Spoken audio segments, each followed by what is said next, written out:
Hi, Dr. Brian Kaufman. I'm a family doctor and a CLL patient myself, and I'm here at ERIC 2018 in Barcelona, Spain.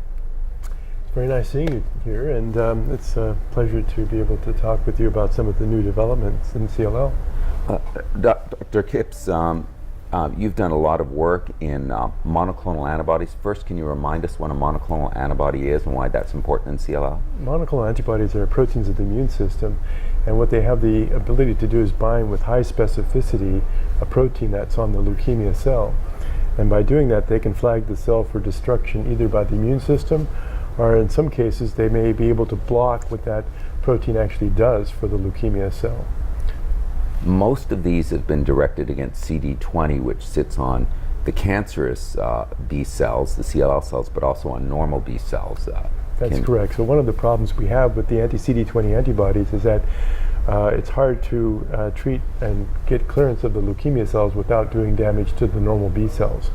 So typically patients may have what's called hypogammaglobulinemia, where the serum antibody levels are low to begin with. That's related to the CLL, but those levels may actually go down further with anti-CD20 antibody therapy.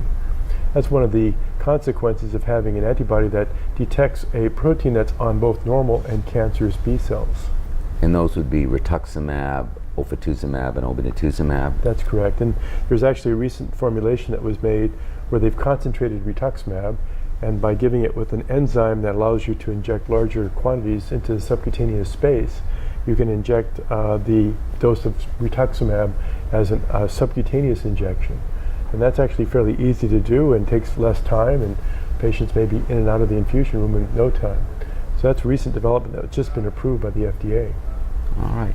But there's some new targets in the antibodies, and you've really pioneered some research on this, ROR1. Can you remind us what ROR1 is and why directing an antibody about after that is so exciting to you? Well, ROR1, we spent considerable time on it because we find ROR1 on leukemia cells, but it's not on normal B cells. In fact, we're hard-pressed to find it at all on any normal adult tissue. And so we find it on most cases of CLL, and therefore when you target that protein, you're targeting only the cancer cells. And so there might be less collateral damage to the normal immune system. But also what is very exciting too, Brian, is we're finding that ROR1 is expressed on almost all cancers. Wow. In fact, the more dedifferentiated the cancer is, the more likely it is to metastasize or recur after treatment. So dedifferentiation would mean like a more primitive, stem-like cell. What's very exciting to me is that cancer may be a recapitulation of our early development.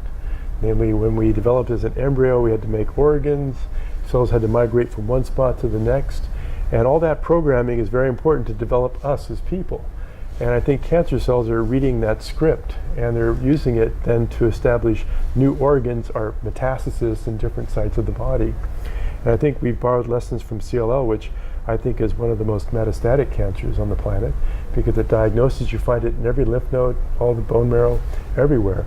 And it's fortunate that the leukemia cell is very fastidious and requires just the right stuff in order for it to divide and grow.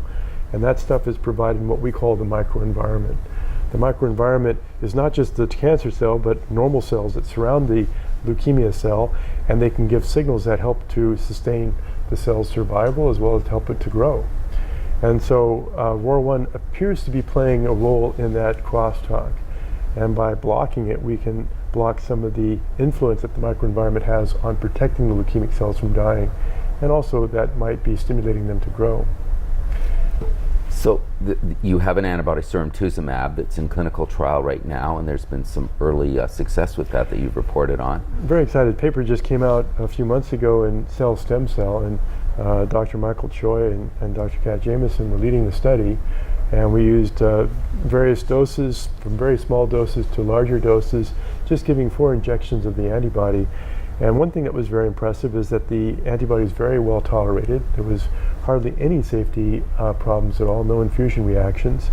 And the antibody appeared to be hitting its target and had a fairly long half-life. And one thing that we were noticing is that the antibody can block what this protein ROR1 is actually doing for the leukemia cell. It can block some of these signals that lead to survival and growth that are so important. But what's very exciting is that when you look at all the genes that the leukemia cell expresses, you find that you can actually reprogram the leukemia. And it seems that with the treatment, you're getting what we call perhaps a differentiation event. It's making the tumor less likely to grow or less likely to be like a stem cell that can repopulate after being treated. And so this is very exciting because it may be possible to turn back the clock on cancer and cause it to differentiate in a way that makes it more like normal cells and make it less like a cancer.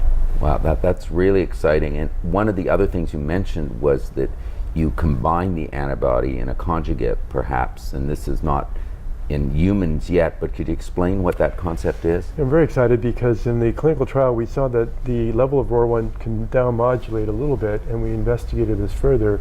And what happens is that when the antibody binds to the protein, some of it may be internalized into these compartments inside the cell which have a different acidity, and they allow for you to conjugate various small molecules to the antibody, and the molecule can be released when the acidity is changed. So it's a very nice way of getting a drug that you can deliver directly to the tumor cell. It's like special delivery. It's like putting a post office signal on the cell. It goes directly to the tumor, and then you can deliver small molecules directly to the tumor cell. And we've now seen this as being very effective of taking drugs that interfere with tubulin synthesis that are very effective anti-cancer agents but can be quite toxic, and you can deliver them directly to the tumor cell and maybe affect a very striking clearance of the tumor cell. So I think that I understand that preclinical studies are being completed. This may actually open up into clinical trials by year's end. Wow. Any final thoughts on the whole issue of antibodies or ROR1 that you'd want to share with the patients? Well, I think it's unquestioned that most patients today get antibody treatment for their disease, and it's a testament to the fact that these agents are very specific and able to affect meaningful responses in patients, and they've really improved not only the quality of patients' lives but also extended survival. And I think that these reagents that we have in development may be able to address questions of what to do in patients who develop resistance to some of the newer drugs that are being developed today. Although they're quite effective in most patients, we do see about a third of patients not being able to be effectively cured with these combinations of drugs. And I worry because some of these patients are developing resistance and making it very difficult to treat. So we do need to bring on these new reagents to be able to address what's going to happen tomorrow. If we are just satisfied with today, unfortunately, I think tomorrow is going to be hard to take. Dr. Kipps, I always love the way you explain things, your analogies, and I always learn something talking with you. Thanks so much. Thank you. Thanks.